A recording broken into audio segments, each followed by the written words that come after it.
कौन है यार?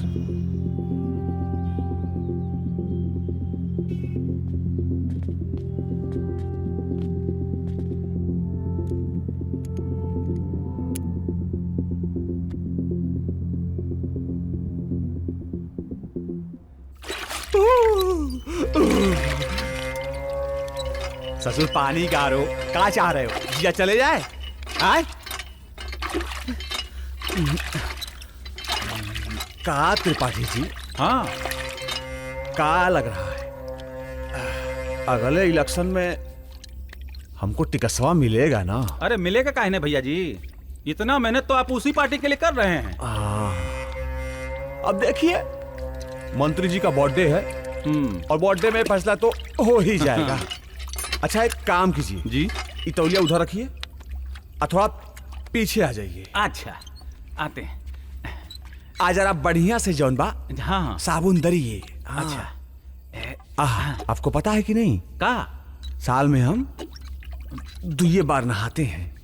अब बढ़िया से नहलाइए, चलिए दरिए। ए भैया जी, तो आप बता रहे हैं कि न लिया? ससुर तुमको क्या पता चलेगा? आए पसीने का इम्पोर्टेंस। हाँ बहुत कीमती है। हाँ चलिए दरिए। तो बर्बाद नहीं होगा भैया जी। हाँ? गाते रहो ससुर। संतोष नाम है हमारा। आपके अधिक दिए हुए 10 रुपए ने आपकी जान बचा ली। पता लगता है कि आप एक सज्जन आदमी हैं। अरे यार, हम तो यहाँ इंजीनियरिंग करने आए थे, पता नहीं क्या से क्या हो गया यार। भैया जी, जो होता है सही होता है।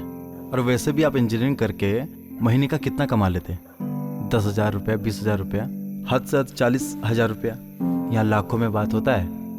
Bus station, petrol pump, cinema hall सब मिलाकर 40 लाख रुपया कमाता है लाल किशोर सिंह। लोग खुशी खुशी दे देते हैं, प्रोटेक्शन मनी। और वैसे भी भैया जी एक बात बताइए, लाल किशोर सिंह को पता लग गया कि आप जिंदा हैं तो क्या वो आपको छोड़ेगा? मार देगा। एक बात बताओ, ये जो 40 लाख रुपया है, अगर ये गरीब जनता तक पहुंचने लगे तो? भैया जी, छा जाइएगा आप जनता के बीच में, हिट हो जाइएगा, हीरो बन जाइएगा आप सबके बीच में। बंदूक मिलेगा? बंदूक तो नहीं है, लेकिन कट्टे का जुगाड़ करवा देंगे। चलिए चलिए।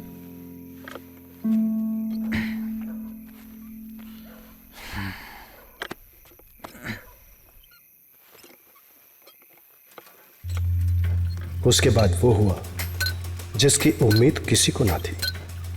उसने वो किया जिसने सिस्टम की धज्जियां उड़ा कर रख दिया। राम राम राम जी भैया। राम राम संतोष भैया। 10 गो कट्टा चाहिए। 10 गो कट्टा का कीमत जानते हो? हमसे ज़्यादा तो नहीं ना है। और आपका 1-1 रुपया सूद और ब्याज के साथ अगला पिछला सब निपटा देंगे। दीजिए। ठीक है। 10 गो क्या करोगे? पीछे से फटबो करता है। एगो फटेगा तो सर्वत दूसर का काम आएगा। लीजिए।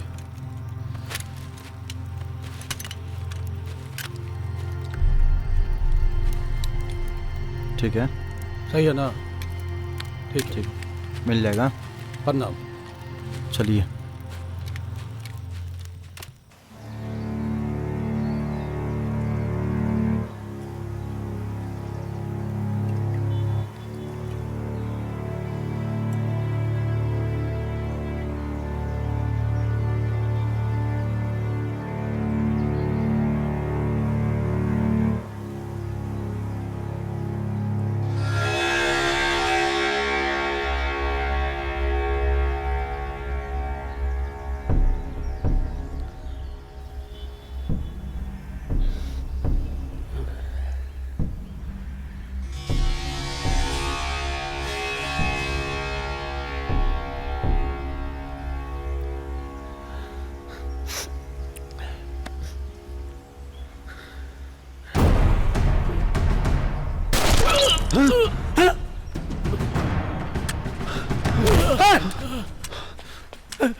क्या कर रहे हैं भैया जी? गोली मारिए और निकलिए यहाँ से, बवाल मत पालिए। लोग इसे जिले का शेर कहते हैं ना। जिले में दौड़ा के मारूंगा,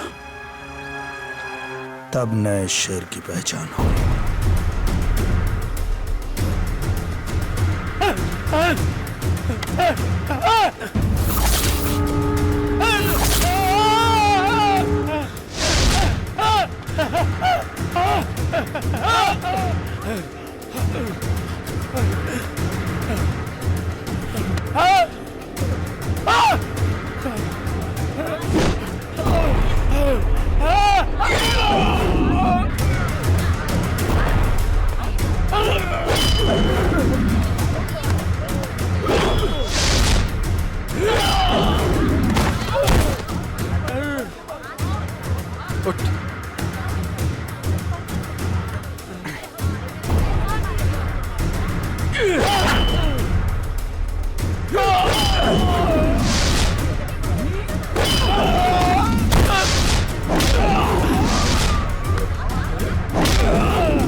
छोड़ दो।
नाम दिवाकर द्विवेदी, गांव टिकुलिया।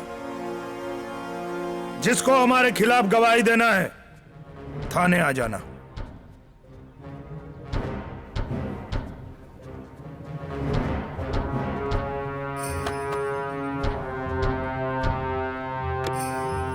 एहसास दिलाने के लिए धन्यवाद। हमारे शरीर में हमारे बाप का खून ही दौड़ता है। राजकिशोर और उसके पूरे परिवार को मार दिए हम। बैठिए, रिपोर्ट लिखकर ऊपर भेज दीजिएगा और इस कुर्सी पे बैठ के अगर सही कीजिएगा तो आपको सलाम है, और अगर गलत कीजिएगा तो वर्दी को इतना रंगीन करेंगे कि लोग पुलिस में बहाल होने से डरेंगे।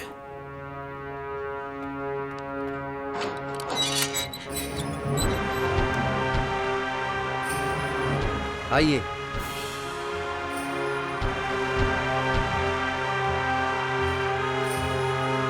धन्यवाद। प्रणाम। चलिए। प्रणाम। अरे कल का न्यूज़ देखे का? अरे डीडी का, एक दिन में 7 आदमी को मारा, कौनो आम बात है का? हाँ देखे ना, हिला के रख दिया भाई। हीरो है हीरो। वैसे भी राजकिशोरवा बहुत बड़ा पापी था। ठीक किए जो उसको मार दी। अरे धन्य है डीडी के माँ बाप जो ऐसे सच्चे सपूत को जन्म दिया।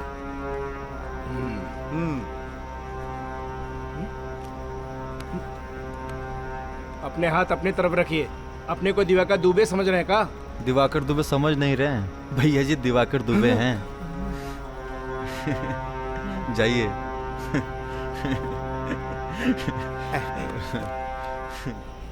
भैया रख लीजिए, आपको पैसा देने की कोई जरूरत नहीं है। मेहनत का पैसा छोड़िएगा तो हम खुदे माफ नहीं करेंगे। चलिए। जी अच्छा भैया।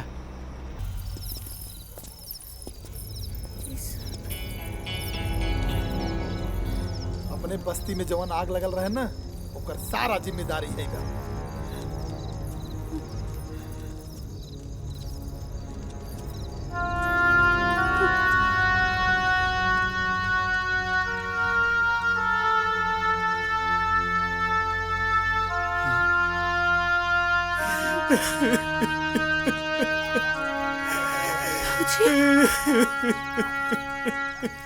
सब खत्म हो गई बेटा, सब खत्म हो गई।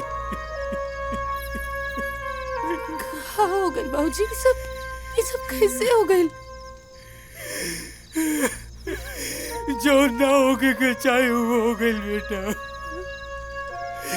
दुबे जी के गुंडा सब जरा दे लसन, पूरा टोला चर के खाक हो गई, सब बर्बाद हो गई।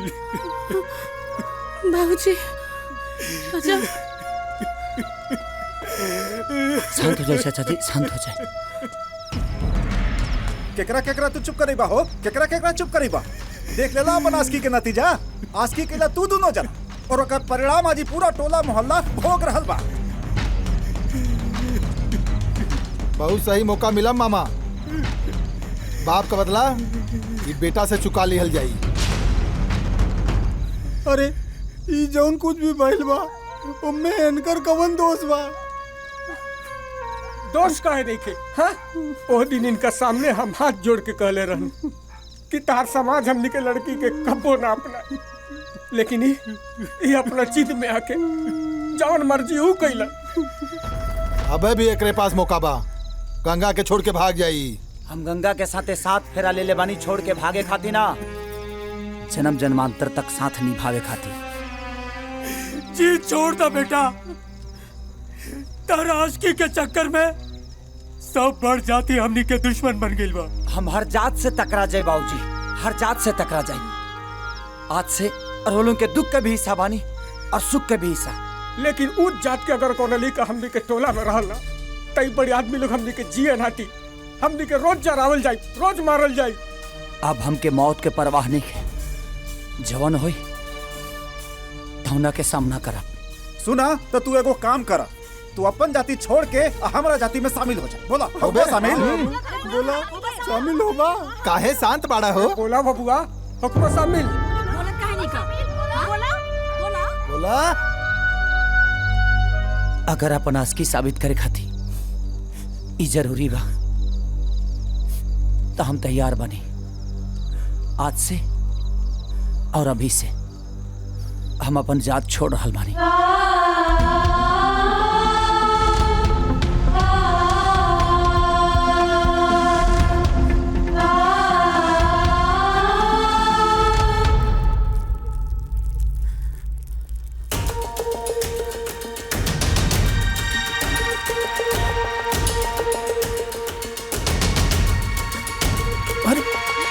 अरे पारुल बिटिया, ये का करता रू?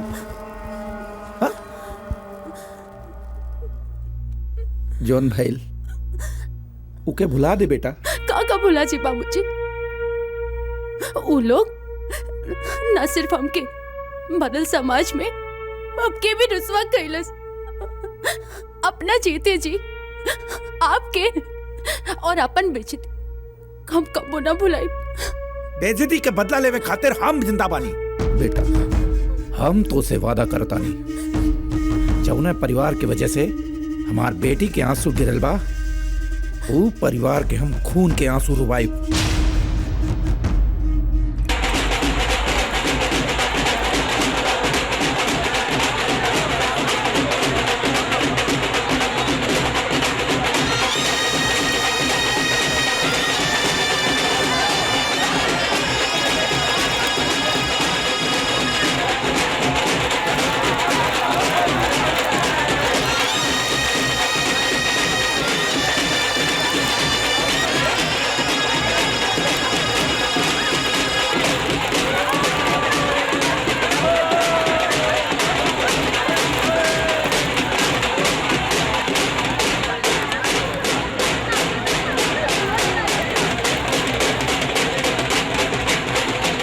बधाई हो बीरन भाई, दामाद जी अपना जात में शामिल हो गई है।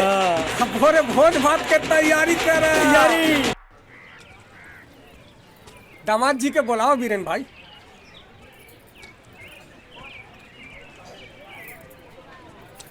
एक खिदी आवा बबुआ बैठा।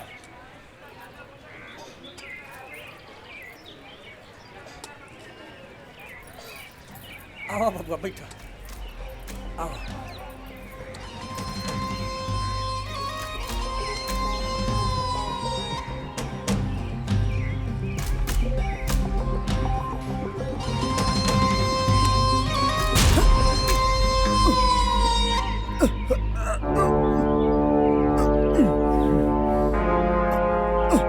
का हो का भइल? काहे उल्टी करत आड़? हम कबो मांस मछली नहीं खइले। अब ई आदत डाल ला बबुआ। अब हमनी के समाज में रहे के हा तो यह कुल तोके खाए के पड़ी बबुआ। लेकिन हम खा ना पाई। जब तू हमरे समाज के बटवाई ना की है तो हमरे समाज के बिटिया के कैसे ले जा सकत तू?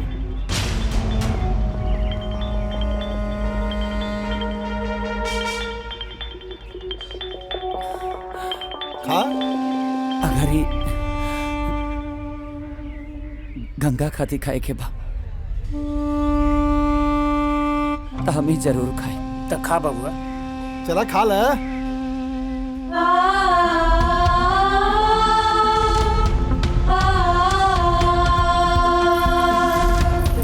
रुकी, बस अब रुक जाए।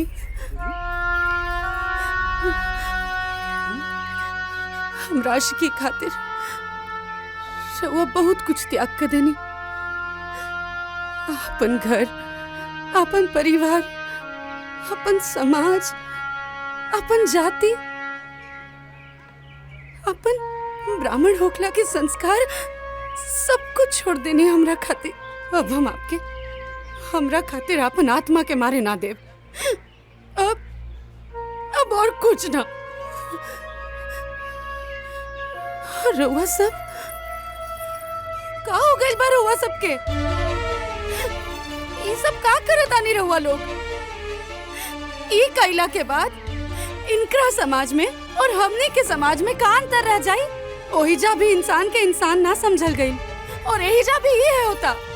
बंद कर दी, बस बंद कर दी इंसान के साथ ज्यादती कइल।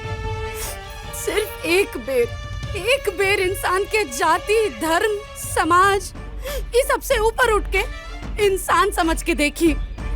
बस एक बेर। वाह गंगा वाह, भाषण तो बहुत नीमन देताड़ू, लेकिन एक बात कान खोल के सुन ले। अगर एकरा के हमनी के समाज में रहे के बना तो ई कुल खाए के पड़ी एकरा के। अच्छा बाबूजी, हमके तो बचपन से कब्बो मांस मछली अच्छा ना लगल, तब का हम अपना ही समाज के हिस्सा ना है? अरे बिटिया, ई तू का बोलत अड़ू? अरे तू ई समाज में पैदा भइल बड़ू, मांस मछली ना खालू तो का भइल? ई समाज के हिस्सा तो हऊ। तई यहाँ पैदा भइल बाड़े, ई ना। एकरा के ई कुल खाए के पड़ी।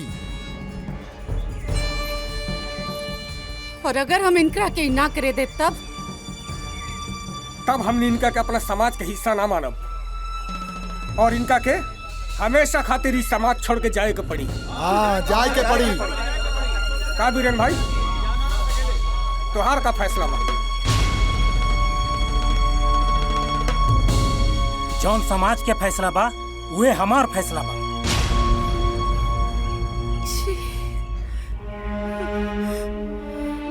अगर रउआ सबे के फैसला इतना घटिया बा, इतना गिरल बा, तो हम ये फैसला के ठुकरा रहल बानी। हमके नहीं के रहे के ऐसन समाज में जहाँ इंसान के इंसान ना सिर्फ ऊंच और नीच समझल जाला।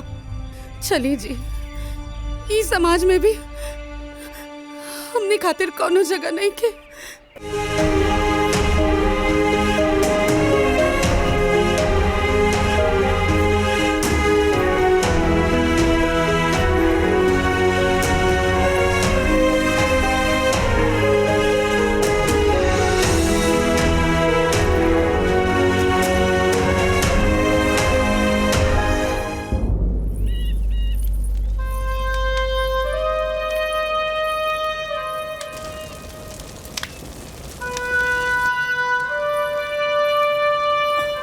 हमार समाज हमरा के ठुकरा देलस और अपना समाज के तू छोड़ के आ गई लो। आखिर हमके कौना समाज में रह जाए? यही मुर्दन के समाज में जहाँ जात पात भेदभाव सब हमेशा खातिर खत्म हो जाला। हमने यही जा अपन सपना के महल बनाई। गंगा, कहल बहुत आसान बा, लेकिन हकीकत में हमनी के रहल कहाँ जाई? अपना घर पे। ई मुर्दा लोग, ये लोग हमनी के मदद करी। ई लकड़ी पुआल ये सब से हम अपना सपना के महल बनाई।